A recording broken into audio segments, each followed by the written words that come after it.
In April 2026, Page Six published a sequence of exclusive paparazzi photos. They captured two high-profile married figures sharing a secluded resort rooftop in Arizona.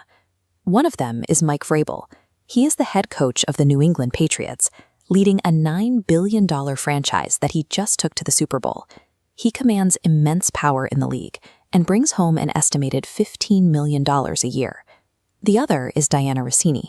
She holds the title of Senior NFL Insider for The Athletic, the sports publication of the New York Times. She commands one of the most prestigious desks in sports media and earns a salary that rivals top legacy political reporters. In journalism, you do not hold hands with the people you cover.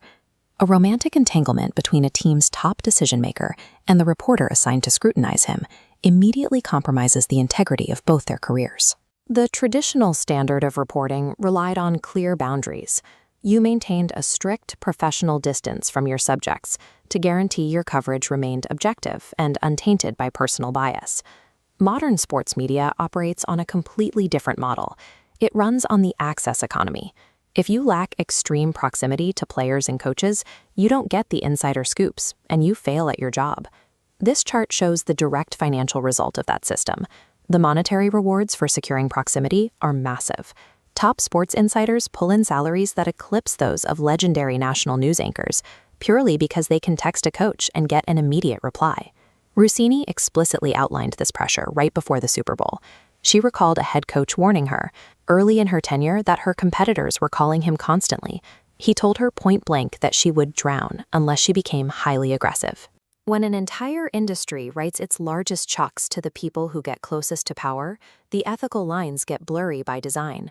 Compromising professional distance is a built-in feature of a system that demands absolute access. The collision between their private relationship and public duties happened over a single weekend.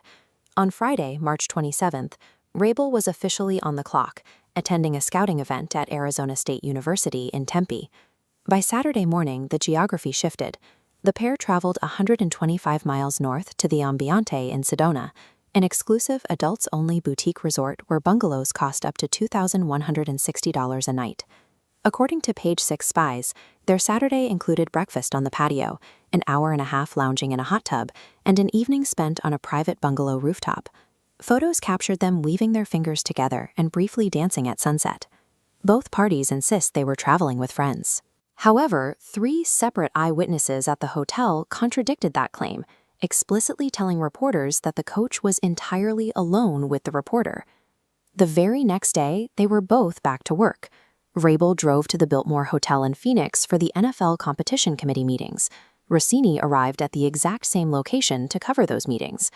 A reporter spent Saturday on a secluded, intimate getaway with a head coach, and then walked into a press room on Sunday expected to objectively cover that exact same coach's policy decisions. The immediate public relations strategy was total denial. Vrabel dismissed the photos as an innocent interaction, calling any other suggestion laughable. Russini insisted the cameras somehow missed a larger group of 6 people hanging out with them all day. The Athletic's executive editor backed her immediately. He called the photos misleading, declared his pride in having a premier journalist on staff, and cited that reporters regularly interact with sources away from stadiums. That corporate defense relies on the public trusting Russini's professional boundaries. History makes that a difficult ask. Back in 2015, while Russini was breaking news about the Washington starting quarterback rotation, the general manager's wife went on Twitter. She publicly accused Russini of trading sexual favors with her husband in exchange for those roster scoops. The GM's wife eventually deleted the tweets and apologized, but the lingering shadow of that accusation, now paired with concrete photographs of Russini embracing an NFL head coach, strips away the benefit of the doubt for her current defense. We have reached a point where independent sports reporting and cooperative public relations are virtually indistinguishable. The fallout hits 2 massive organizations at once. The New York Times faces serious questions about the actual editorial standards of its sports desk, while the Patriots front office has to answer for a head coach compromising his professional judgment. This is the fatal flaw of the modern sports media machine.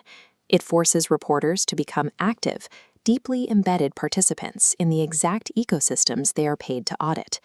We are asked to accept two completely incompatible realities: that a coach and a reporter can intimately hold hands on a Saturday and magically deploy hard-hitting adversarial journalism against each other on a Sunday. It forces us to ask who the access economy actually serves. When a reporter is completely entangled with a source, the resulting insider scoops start to look a lot like curated leaks. The fans want the facts, but in a system where access is the only currency, the truth takes a back seat to protecting the powerful subjects who control the narrative.